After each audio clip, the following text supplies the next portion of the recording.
இப்போ பார்த்தீங்கன்னா காலில் இந்த மாதிரி ரைட் கால் லெஃப்ட் கால் இருக்கு இல்லையா, இதில் வந்து எந்த பக்கம் வெரிகோஸ் வெயின் இருக்குன்னு பாருங்க. ஃபர்ஸ்ட் வந்து ரெண்டு காலில் எந்த கால் ரைட்டா லெஃப்டான்னு பாருங்க. ஒருவேளை ரைட் லெக்கா இருந்துச்சுன்னா அதையே நம்ம ரெண்டா பிரிக்கலாம். எப்படி பிரிக்கலாம்னா, இந்த நடுவில் எலும்பு ஒன்று வருது இல்லைங்களா, நடு விரலை கனெக்ட் பண்ணி ஒரு எலும்பு வரும். இந்த பக்கம் வந்து இந்த பக்கம் ஃபுல்லாக நரம்பு சுருள் இருந்தால் அது வெளிப்பக்கம், இது வந்து உள்பக்கம். ரெண்டு பக்கம் வரலாம். எந்த பக்கம் இருந்தாலும் நம்ம இது ரெண்டா பாதியாக பிரித்து, ஒருவேளை இந்த பக்கம் வெரிகோஸ் வெயின் இருந்துச்சுன்னா அதுக்கு நீங்கள் என்ன பாயிண்ட் யூஸ் பண்ணலாம்னா, இதுக்கு நேராக வந்தீங்கன்னா ஸ்டொமக் 41 சொல்லி ஒரு பாயிண்ட் இருக்குது. அதை எப்படி கண்டுபிடிக்கிறதுனா, இதுக்கு நேராக வந்தீங்கன்னா ஒரு செகண்ட், இதுக்கு நேராக வந்தீங்கன்னா இந்த இடத்துல ஒரு பள்ளம் மாதிரி இருக்கும். காலை மடக்கி இந்த இடத்துல ஒரு பள்ளம் மாதிரி இருக்கும். இதுதான் அந்த பாயிண்ட்டு. இந்த பாயிண்டில் வந்து நல்லா அப்படி மெதுவாக அழுத்தம் கொடுக்கலாம். மெதுவாக ஒரு 2 நிமிஷம் வரைக்கும் மெதுவாக அழுத்தம் கொடுங்க.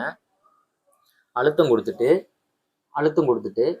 அடுத்ததாக வந்து இந்த இடத்துல ஒரு பாயிண்ட் இருக்கும். அதை எப்படி கண்டுபிடிக்கணும்னா, இந்த முட்டிக்கு